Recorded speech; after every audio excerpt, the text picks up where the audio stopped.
하나님의 말씀은 호세아 13장 9절에서 13절 말씀, 저번 주에 읽었던 말씀인데 다시 한번 더 전해도록 하겠습니다.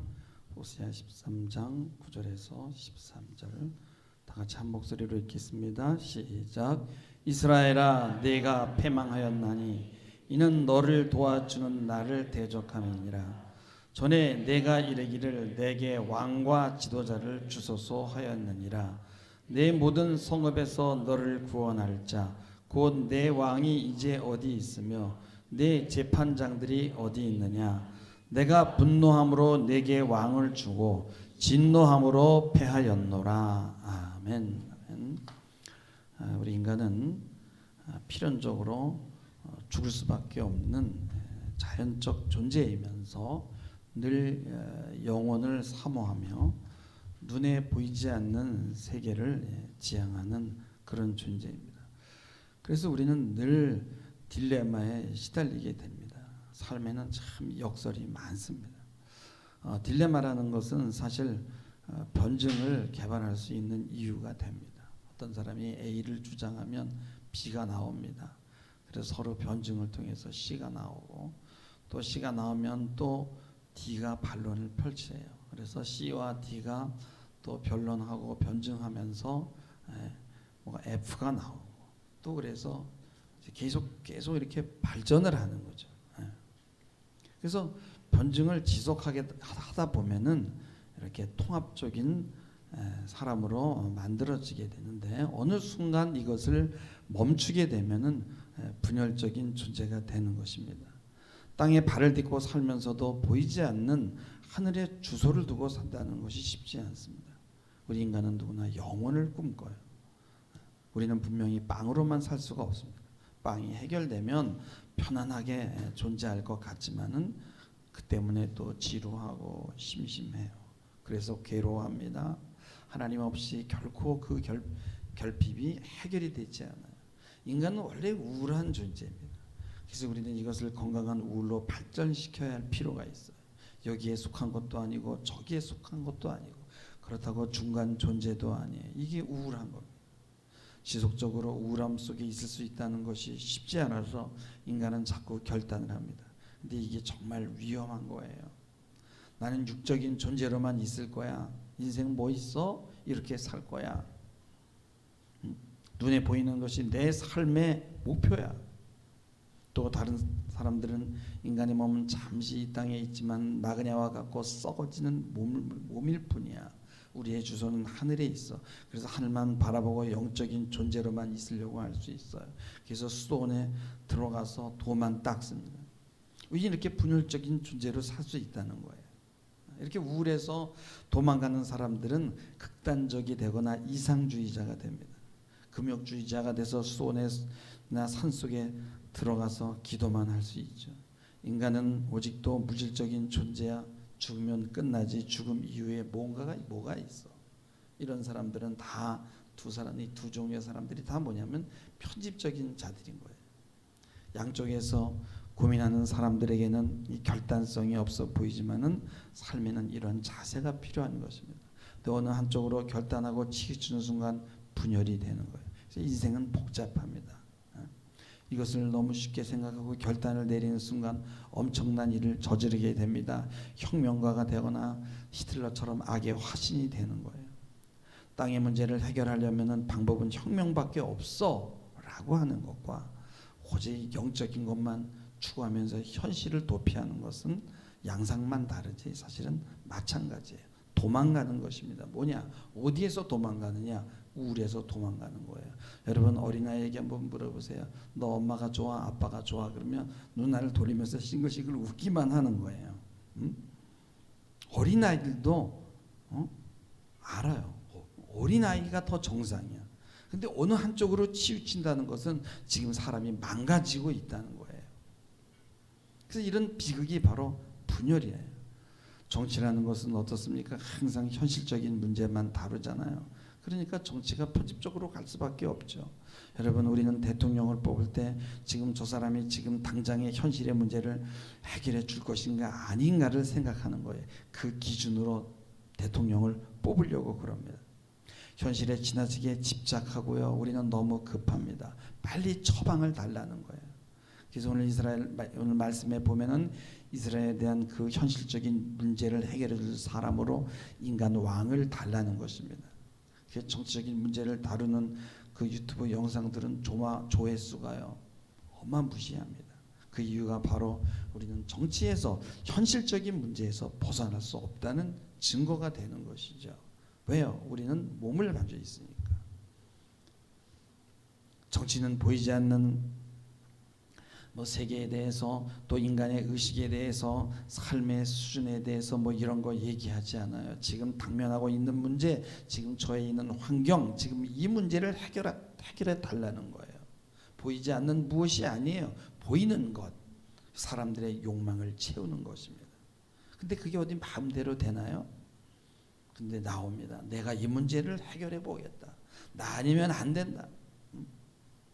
그래서 정치는 일단은 하나님을 무시해야 돼요. 그리고 하나님 없이 내가 해보겠다라고 해야 돼요. 거기서 하나님 이름 들먹이는 사람은 떨어지는 거예요. 여러분, 정치에서 법이 중요한 이유는, 법은 뭐예요? 항상 현실적인 문제를 다루기 때문입니다. 그래서 인간사의 그 분쟁에 첨예해야 되는 그 지점과 이 사회를 유지하는 데 심각한 장애가 된다고 생각하는 바로 그 지점에서 법이 들어옵니다. 오늘 말씀 9절에 보면은 이스라엘아 내가 패망하였나니 이는 너를 도와주는 나를 대적함이니라. 해서 너를 도와주는 나, 여기에서 도와준다는 그 도움은 죽음 이후 하나님 나라 내세에 관한 것이 아니라 지금 현실적인 문제를 얘기하는 거예요. 현실적인 문제를 돕는 것에도 내가 왕이다 이거예요. 근데 너는 왜 세상 왕에다가 그렇게 지나친 기대를 하느냐는 거예요. 그래서 우리는 하나님은 현실적인 문제에는 관심이 없는 분으로 생각해요.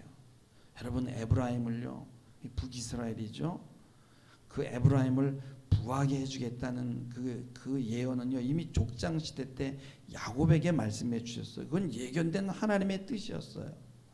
북이스라엘이 그러나 경제적으로 가장 부강하게 되었을 때, 그때 가장 심하게 우상을 섬기고 하나님에게서 돌아선 때였다는 거예요. 사람들이 먹고 살만하면 오히려 더 불안해해요. 오늘 읽지 않았지만 13장 1절에 보면 에브라임이 말을 하면 사람들이 떨었다고 해요. 그 정도로 막강했어요. 힘이 있었어요. 근데 그가 자기를 높이더니 바알로 말미암아 범죄해서 망했다는 거예요. 잘 살면 더 잘 살수록 더 욕망하게 되고 더 갖고 싶어하고 더 헛헛함을 느끼는 것입니다. 여러분, 옛날에 비하면 오늘의 경제가 비교가 안 되잖아요. 그런데 그 불안감은 옛날보다 상상할 수 없을 정도로 더 큰 거예요. 옛날에는 그저 자녀를 키워도요, 그저 돈이 없어도 그저 많이 낳고요, 그냥 방목합니다. 요즘에는요, 자녀를 위해서 준비하고 설계하고 유학을 보내고 온갖 노력을 다합니다. 그래도 불안하기는 마찬가지예요. 그래서 오늘 읽지 않았습니다. 3절 말씀에 보면 그들은 아침 굴뚝 같으며 쉬 사라진 이슬 같고 타작 마당에 광풍에 날리는 쭉정이 같고 굴뚝에서 나가는 연기 같다고 합니다. 그래서 인간의 실존은 불안이잖아요. 불안하면 어떻게 돼? 의존감이 커지죠. 그래서 본회포는 윤리학이라는 그 책에서 많은 사람의 행동의 동기가 불안과 욕망과 의존심과 잔인함, 공격성이라 그랬어요. 그래서 지도자들은 여기다 이름을 붙여준다는 거예요. 불안을 책임이라고 칭하고, 욕망을 열심이라고 하고, 의존심을 연대성이라고 하고, 잔인성을 남성다움이라고 한다는 거예요. 인간의 불안은 하나님에게서 돌아섰기 때문에 오는 거예요. 우리가 생각할 때 현실적인 문제는 바로 하나님에게서 돌아선 곳에서 왔다는 생각을 하지 않는 거예요. 그 인간이 해결해야 된다는 거예요. 하나님이 이걸 어떻게 해결해? 여러분, 지금 우리가 당한 문제를 잘 보세요. 하나님에게 돌아섰기 때문에 발생한 문제들이잖아요. 우리의 지성과 과학이 발달하면서, 그러면서 하나님이 없다는 걸 증명해내고, 그리고 과학이 발달하면서 과학이 우상이 되고 과학이 신이 된 그런 시대를 살고 있습니다. 그래서 우리는 과학을 통해서 하나님의 권위에서 도망갈 수 있었어요. 그리고 과학이 신을 대체하는 이 시대에 우리는 자연을 마구 훼손합니다. 그 결과가 어떻게 됐어요? 코로나라는 공격을 대신 보복으로 받고 있잖아요. 여러분 진짜 포크레인하고 같이 일해본 사람은 정말 느껴요. 정말 그 힘이 얼마나 막강한지 몰라요. 바가지로다 한 바가지를 팍 풀면요, 두 사람이요 하루 종일 파는 양보다도 더 많이 몇 초, 한 20초 정도면요 해결해. 이번에 뭐 작업을 해가지고 이쪽을 조금 덜 팠어. 그거 한 10초면 한 바가지만 풀면 되는데 두 명이서 4시간을 해야 해결이 되는 거야. 나오다가 바위가 나오니까 구라니다가 좀 막 바위를 이렇게, 이 포크레인에 한 삽이면 되는데, 야, 과학이 이렇게 좋은 거구나. 우리가 그걸 얻은 대신에 뭐를 잃었어요? 우리는 건강을 잃었어요. 옛날에는 그저 집을 지면은 그저 함부로 자연을 훼손했어요. 오늘날에는 우리나라 한국사는요 다 바위 덩어리야 파면. 저기 내려가다 보면 지금 3년째 지금 공사하고 있는데 해결이 안 돼요. 파보니까 바위가 나오는 거예요. 그러면 그 바위를 깨면요 작업이 한없이 느려지는데 그거를 하는 거예요. 그래서 우리는 옛날에는 다 모여서 품앗이라고 해서 노동도 하고 일도 하고 그러는데 요즘엔 대신에 우리가 건강을 잃어버린 거예요. 여러분 과학적인 장비가 없다면 오늘날 같은 이런 현대 문명은 불가능합니다. 건물이 그냥 엄청나게 올라가잖아요. 대단합니다. 그리고 로봇을 발명해서 웬만한 일은 다 해요. 근데 대신에 어떻게? 우리 인간이 소외를 받는 거예요. 우리 인간은 도구가 없이는 일을 못합니다. 수많은 여러분 정말 과학 문명 이 건물들을 보면 과학 문명이 발달되지 않으면 그걸 어떻게 그걸 엄두를 못 내. 그 결과 집값은 하늘을 찌르고 일자리는 더 없어지는 거예요. 이게 다 뭐냐? 하나님 없이 살아온 결과입니다. 우리는 하나님이 이 현실의 문제에 관여하지 않을 뿐 아니라 현실의 문제에서 능력이 없다라고 써요. 근데 그런가요?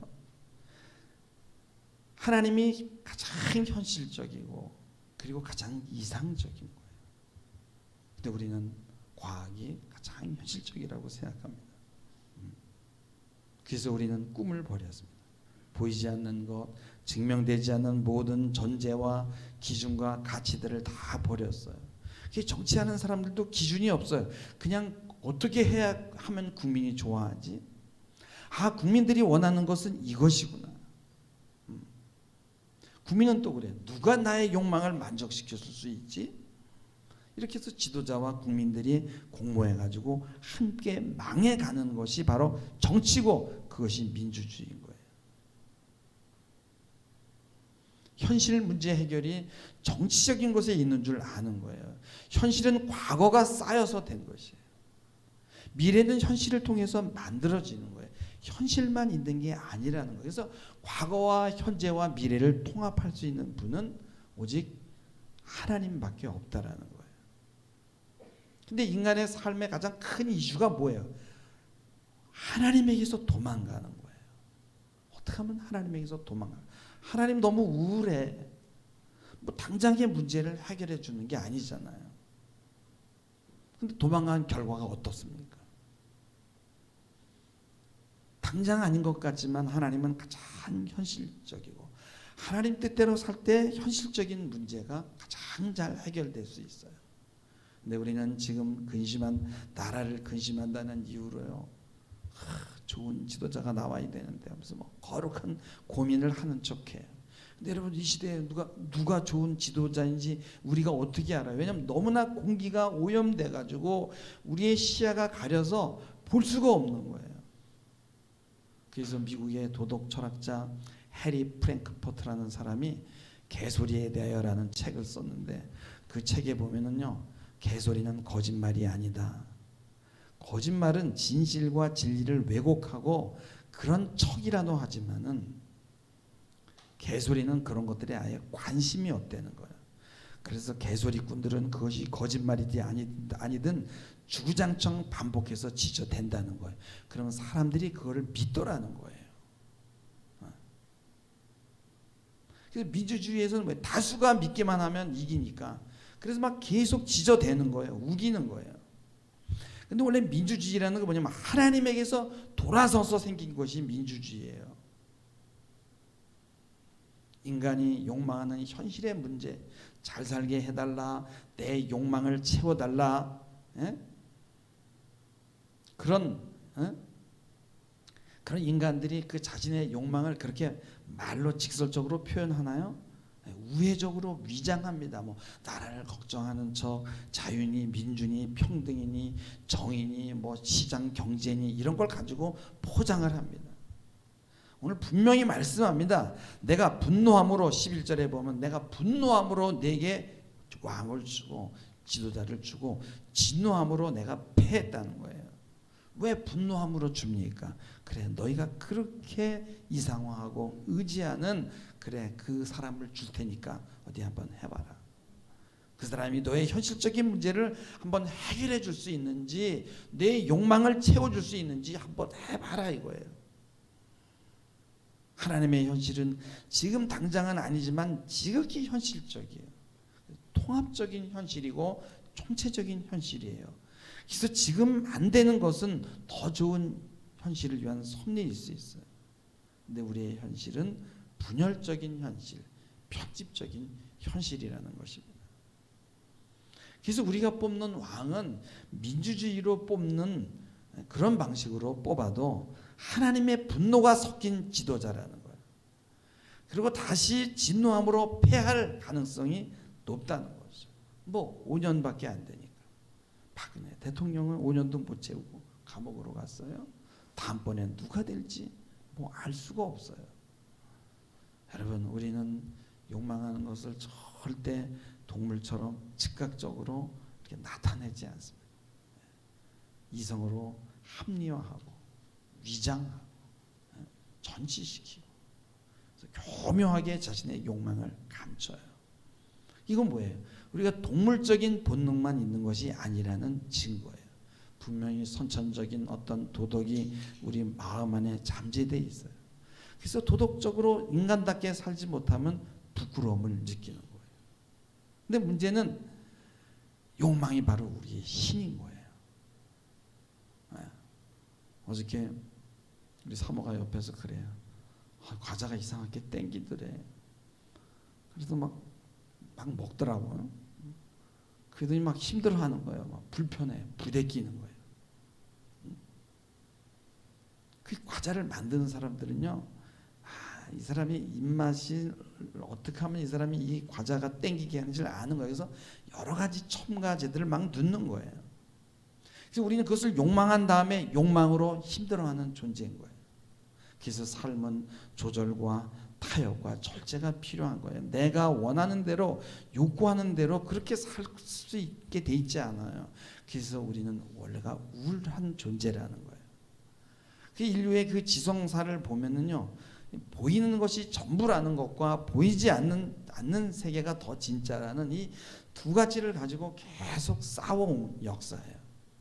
그래서 삶이 우리의 생각을 결정하느냐, 우리의 생각이 우리의 삶을 결정하느냐, 이걸 가지고 밀고 당기고 싸워왔어요. 근데 요즘 이 역사는요, 이런 거 가지고 싸우지 않아요. 뭐 보이지 않는 것에 대해서 무슨 얘기하면 그건 귀신 씨나라 까먹는 소리밖에 되지 않아요. 기독교인들 그거 다 미친 사람들이에요. 우스워요. 뭐 보이지 않는 뭐 하나님의 나라 어쩌고 저쩌고. 보이는 것으로 증명해봐. 지금 유튜브 조회수가 지금 이렇게 나오잖아. 이게 검증이 되잖아. 이런 식입니다. 여러분 공산주의나 유물론자들은요, 인간에게 의식 같은 건 아예 없다고 그러는 거예요. 그냥 죽으면 끝이라는 것입니다. 근데 요즘은 여러분 자본주의 국가, 민주주의 국가에서도 보이는 게 전부야. 보이지 않는 세계가 어디 있어? 전부 유물론자들처럼 살아요. 물질이 최고야, 돈이 최고야. 욕망이 신이 됐어요. 그래서 이제는 인간을 호모 이코노믹스라고 그렇게 부릅니다. 모든 것이 경제 논리로 이 세계가 구조화되어 버렸습니다. 누가 지도자가 되면 나에게 유리할까? 역사를 통해서 그렇게 시행착오하고 경험했어도 절대 포기하잖아요. 나의 욕망을 채워줄 우상을 찾고 있는 거예요. 그래서 누가 나타나면 그냥 이상화하는 거예요. 주구장창 쫓아다니는 거예요. 뭐 노사모, 윤사모, 박사모, 이사모. 하나님을 사모하는 하사모 모임은 없어요. 왜? 하나님을 떠난 인간의 그 불안을 이상화로 대체하면 안 된다는 거예요. 내가 조금 싫어하는 사람이 나타나면 그 사람 말만 나타나도 저 XX, 저 나쁜 놈, 저 죽일 놈, 좋아하는 사람이 나타나면은 그냥 어떤 팩트가 드러나도 절대 믿질 않아요. 다 조작이야. 그리고 그냥 그렇게 좋아해요. 정말 정신병자들 같아요. 이게 뭐냐면 편집증이라고 하는 거예요. 왜냐하면 이거는 우울하지 않아도 됩니다. 힘이 있어요. 그러나 여러분, 하나님이 그 자기가 누구를 이상화하는지 하나님이 다 보고 계시는 거예요. 하나님이 얼마나 섭섭하겠어요. 여러분, 우리 이 땅에 있는 동안 어디로 도망갈 수 없어요. 하늘도 도망 못 가고 땅속으로도 들어갈 수 없어요. 하나님 앞에 그대로 우리는 노출되어 있어요. 우리는 죄인입니다. 그리고 예수 그리스도를 통해서 하나님과 화해가 되었고 용서받았고, 그래서 우리는 그걸 받아들이고 우리는 하나님에게 돌아가야 되고, 하나님이 바로 우리의 피난처라는 사실을 날마다 고백하고 그분의 품에 안겨야 될 줄 믿습니다. 하나님 없어서 생긴 불안을 왜 사람에게서 찾느냐는 거예요. 우리의 지도자는 하나님이시라는 거예요. 그분의 음성을 들으면서 이 땅을 살아가야 된다는 거예요. 우리는 육이 있기 때문에 이 땅에 양식이 필요하고 또 영적인 양식이 필요하고, 그래서 굉장히 복합적인 존재라는 거예요. 그리고 이 두 영역의 지도자가 하나님이에요. 물론 이 땅에 통치자를 세우지만은, 저번 시간에도 말씀드렸지만은 큰 임의에선 하나님의 통치 안에 있죠. 우리의 시민권은 하늘에 있지만 우리의 몸은 여전히 땅에 있어요. 하나님을 믿는 사람이 이 땅의 것을 욕망하지 말라는 것이 아니에요. 하나님 안에서 받을 수 있음을 믿으시기 바랍니다. 하나님은 현실의 전문가시에요. 우리가 필요하고 필요한 복을 받고 필요한 욕구를 채울 수 있는 비결을 주셨는데, 그게 뭐냐면 하나님의 법이에요. 그래서 십계명에도 나오고요. 넌 나 외에 다른 신을 섬기지 말라 그랬어요. 신명기 28장에 보면 내가 복을 받으려면 이렇게 해라. 내가 만약에 이렇게 하면 화를 받고 저주를 받게 되었다고 분명히 현실적인 문제를 얘기했어요. 화를 받을 짓을 하면서 좋은 지도자가 자기의 욕망을 채워줄 거라는 착각을 한다는 게 얼마나 웃겨요. 현실 전문가에게 다가가지 않는 사람이 어떻게 현실의 문제를 해결할 수 있겠어요? 어떤 교회 목사님이 저번 주에 어떤 다른 교회 목사님이 우리 교회에 와서 이제 건축을 한번 보신다고 와가지고 그런 얘기를 해요. 자기가 있던 교회에서 교회 건축을 했는데 주변에서 그냥 그 주변에 있는 한 집이 그렇게 민원을 넣고 건축을 방해했는데, 그게 뭐 노동자들을 왔다가 그냥 돌려보내야 되는 거예요. 그래서 다 인건비가 나가고 뭐 교회의 손실이 이루 말로 할 수 없는데, 보니까 이유가 이 집을, 자기 집을 사달라는 건데 거기다 교회를 지으려면 이거 사서 해라. 근데 그 부르는 값이 시세의 10배인 거예요. 그래서 살 수는 없고 건축은 방해하고 너무너무 힘든 거예요, 목사님. 근데 얼마 안 있다가 이 사람이 죽은 거예요. 얼마나 악하게 해서 그런지 뭐 우연인지 저는 잘 모르겠지만 하여튼 죽었어요. 그러니까 동네에 소문이 난 거예요. 야, 교회 건축하는데 건드리면 죽는다. 그래가지고 아무도 민원을 안 넣어가지고 교회를 완공했다는 거예요. 근데 그 사람이 와가지고 죽은 사람 부인이 와서 이 집에서 무서워서 못 살겠다. 제발 이 집을 좀 사달라. 여기서 나가고 싶다. 그래가지고 그 집을 시세보다 훨씬 더 싸게 해서 그 집을 샀다는 거예요. 그리고 자신이 남편이 교회 짓는 거 방해한 거 용서해달라고 죄송하다고 하고 집을 팔았다는 거예요. 하나님이 이렇게 현실적인 문제를 바로바로 응답해 준다면 얼마나 좋겠어요. 근데 이런 식이 아니지만은 반드시 하나님은 현실적인 문제에도 개입하신 분이라는 것을 여러분 꼭 알으시길 주님의 이름으로 부탁을 드립니다. 즉각적인 응답이 없으셔도 하나님만큼 가장 현실을 잘 아는 분은 없어요. 루소의 인간 불평등 기원론이라는 그 책에 보면은 지각하는 일과 감각하는 일이 인간의 최초의 상태이며 그것은 미개인과 모든 동물에게 공통되는 일이다라는 그런 글이 있어요. 인간이 문화적이고 문명적인 것 같지만요, 점점 유아적이고 원시적인 상태로 돌아가요. 요즘에는요, 모든 것이 다 패션이고 감각이에요. 그래서 멀쩡한, 여러분 저기 동남아시아 가면요, 막 30년, 40년씩 막 에어컨 써. 우리는요, 그래서 웬만한 건 그냥 다 버려버려요. 왜냐하면 새로운 모델, 새로운 패션, 새로운 감각을 주는 그런 제품으로, 그래서 멀쩡한 거 다 버리고 다 바꿔버립니다. 그래서 우리의 눈을 즐겁게 해야 돼요. 네? 그럼 자동차도 똑같아요. 네? 그게 뭐 새로운 그런 패션이 나오면요, 금방 한 몇 년만 되면 올드해 보이는 거야. 막. 그래서 자동차라는 게 여러분요, 이동 수단이 아니라 그냥 패션이야. 네. 옷도 마찬가지야. 한 해에 버려지는 50만 원, 뭐 수백만 톤이에요. 예. 건축도요, 다 보면 화장입니다. 보이는 것, 화장술이 발달이 되는 거예요. 그래서 뭐 그 안에는 보면 다 비어 있고 쓰레기가 막 다 차 있고요. 예. 사람들이 점점 편집적으로 되어가요. 눈에 보이는 것만 치중하고 유아적이 되어가는 거예요. 그래서 여러분요, 이스라엘 백성들이 왕과 지도자를 달라고 하는 건 그렇게 잘 살고 있으면서도 더 잘 먹고 더 잘 살게 해달라는 거예요. 칼 막스가 쓴 공산당 선언이라는 그 책의 제1장 첫머리에 이런 말이 있어요. 하나의 유령이 유럽을 떠돌고 있다. 공산주의라는 유령이. 그래요. 그때 있는 사람들이 너무 없는 사람들을 막 착취하니까 사람들이 생각하기를, 야, 하나님은 이 현실적인 문제를 해결할 수 없어. 종교 가지고 되겠냐? 하나님 없이 한번 이상사회를 만들어 보겠다.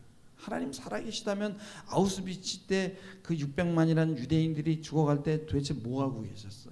그래서 유대인들이 돌아서 가지고 그때 막시스트가 된 사람들이 굉장히 많아요. 근데 이 막스가 한 예언이 바로 하나의 유령이 전 유럽을 떠돌고 다니고 있다고 한 이것이요, 여러분요, 정말로 맞아 들어간 거예요. 근데 그 유령이 공산주의, 사회주의만 있는 게 아니라 그 자본주의, 민주주의를 떠돌아다녀요. 그래서 막 공산주의라면 막 치를 떨고 무서워하면서도 공산주의에서 하는 것, 물질이 전부라고 하는 것.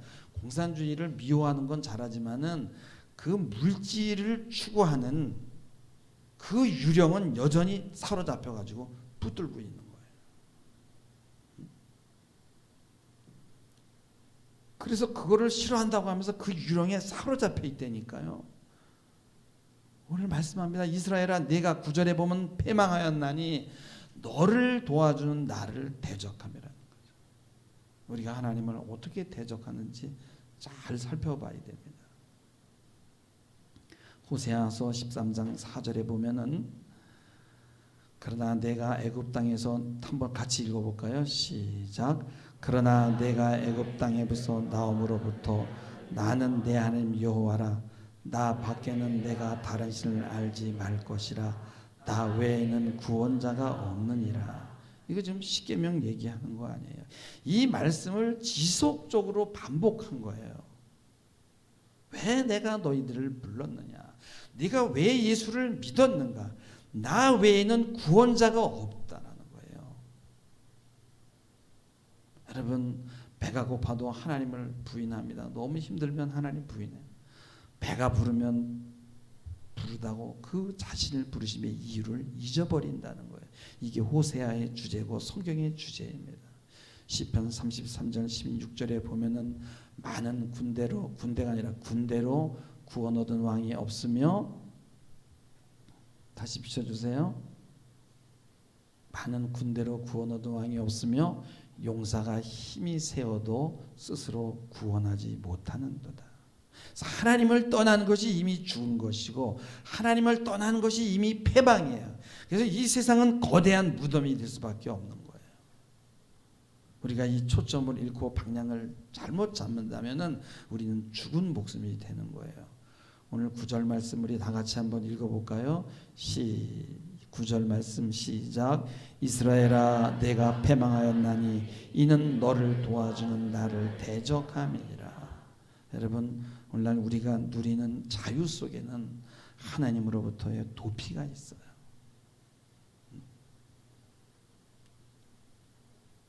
백성의 눈치를 보는 사람, 백성들을 이용해서 자신의 욕망을 채우는 사람들이 우리의 지도자가 되면 안 된다는 거예요. 그래서 우리는 그분의 음성을 들어야 될 줄 믿습니다. 그분의 통치만을 받으시기를 주님의 이름으로 축원합니다. 네, 기도하시겠습니다. 주님의 음성을 듣되 마음으로 듣게 하시고 뼛속으로 듣게 하시고 모공으로 듣게 하시고 온 힘을 다해서 영과 마음과 혼으로 그 음성을 듣고 따르는 저희들 되게 하옵소서. 감사하며 예수님의 이름으로 기도하옵나이다. 아멘.